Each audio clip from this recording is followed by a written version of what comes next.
Welcome back to my YouTube channel. నాటుకోడి కూర అండి, పుంజ అంటారు కదా. దీని కాస్ట్ వచ్చేసి చాలా ఎక్కువ. మీ ఊర్లో దీని కాస్ట్ ఎలా ఉంటుందో తెలుసా? బై దీనికోసం ఆనియన్స్ కట్ చేసుకున్నా. ఈ పుంజ అనేది జీడిపప్పులు బాదం పప్పులు తింటుంది. టేస్ట్ కూడా ఎంజాయ్ చేయొచ్చు ఆ టేస్ట్ని బట్టి. కర్రీ తీసుకున్నా, వాష్ చేసుకున్నానండి 2 టైమ్స్ నీట్గా. వాష్ చేసుకున్న తర్వాత దీనికి కొంచెం మనం ఎన్వికి దిష్టి తీయాలండి. ఉప్పు యాంటీ క్లాక్ వైజ్ తీసేయాలి. తీస్తే కాస్త బాగుంటుంది అన్నమాట. అది దీని కాస్ట్ మీ ఊర్లో ఎంత ఉంటుంది? ఇక్కడైతే చాలా ఎక్కువ ఉందండి. 1200 2 కేజెస్ దాకా వచ్చి ఉంటుంది ఈజీగా. సో ఆనియన్స్ అనేది తగ్గట్టు ఆయిల్ వేసుకొని కాస్త ఆనియన్స్ మనం రోస్ట్గా చేసుకోవాలి. గోల్డెన్ కలర్లో రావాలి. మసాలాలు అయితే ఇవే వేసానండి. చిన్నుల్లిపాయ, టమాటా, కొబ్బరి, అల్లం, అంతే. ఇంకే మసాలాలు వేయకూడదు, అవసరమే లేదు. ఈ మసాలాలు చాలు. ఈ మసాలా పేస్ట్ చేసేసుకున్నాను అన్నమాట. మెత్తగా పేస్ట్ చేసుకొని ఆనియన్స్ గోల్డెన్ కలర్లో వచ్చినాక, ఇలా అయిపోయినాక దాంట్లో మనం ఈ పేస్ట్ వేసేసుకోవడమే. ఈ కర్రీ మీరు ఒక్కసారి ఇలా చేస్తే ఇంక వదిలిపెట్టరన్నమాట. డ్రై మసాలాలు ఏమీ వేయలేదండి, ఏమీ వేయలేదు, అంతే. నేను కారం కూడా మీకు తెలుసు, మీరు నాకు నా ఛానల్లో చూస్తే కారం ఆవపిండి వేయించిన కారం చాలు. టేస్ట్ బాగుంటాయి టేస్ట్ కూరలు. ఇలా ఈ మసాలా వేసేసుకొని బాగా ఫ్రై చేయాలి. కొంతమంది కూరలు వండుతారండి, అల్లం వాసనే వచ్చింది. మసాలాలు బాగా ఫ్రై చేసి ఉప్పు కూడా మసాలాలోనే వేసి ఫ్రై చేస్తాను నేను. బాగా వేగాలన్నమాట. ఆ వాసన, పచ్చి వాసన అంతా పోవాలి మసాలాలో. అల్లం చిన్నులపై వాసనే రాకూడదు, టమాటా వాసన కూడా రాకూడదు.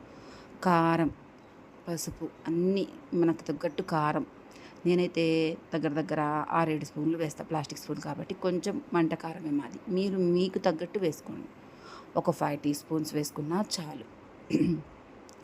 ఇంకా బాగా ఫ్రై చేయాలి. ఎంత బాగా ఫ్రై చేస్తే ఈ ఫ్రైలోనే ఉండిద్ది అనమాట కర్రీ టేస్ట్ అంతా, ఫ్లేవర్ అంతా.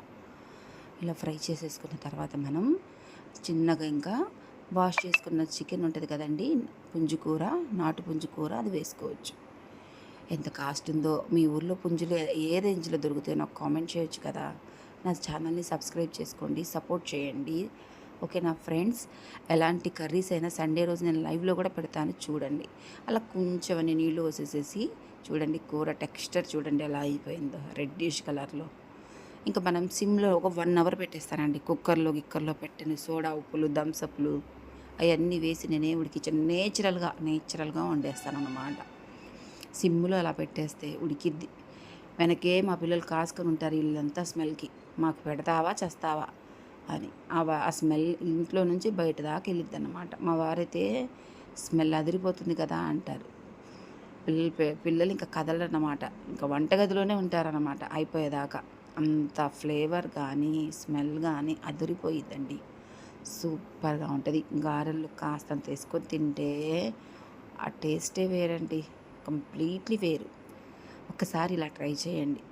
అలా అసలు కొంతమంది ఎన్ని మసాలాలు వేస్తారో, లవంగాలు, దాల్చిన, చూడండి ఎంత టెక్స్చర్ వచ్చిందో. 1 అవరే సిమ్లో మీడియం ఫ్లేవర్లో పెట్టేశాను. సిమ్లో ఎంత ఎంత చిక్కగా ఉంది చూడండి, కలర్ చూడండి, పీస్కి పీసు చాలా బాగుంటుంది. ఇలా ఒకసారి ట్రై చేయండి ఫ్రెండ్స్, ఓకేనా. Thank you for watching. Video నచ్చినట్లయితే లైక్ చేయండి, సబ్స్క్రైబ్ చేయండి, సపోర్ట్ చేయండి.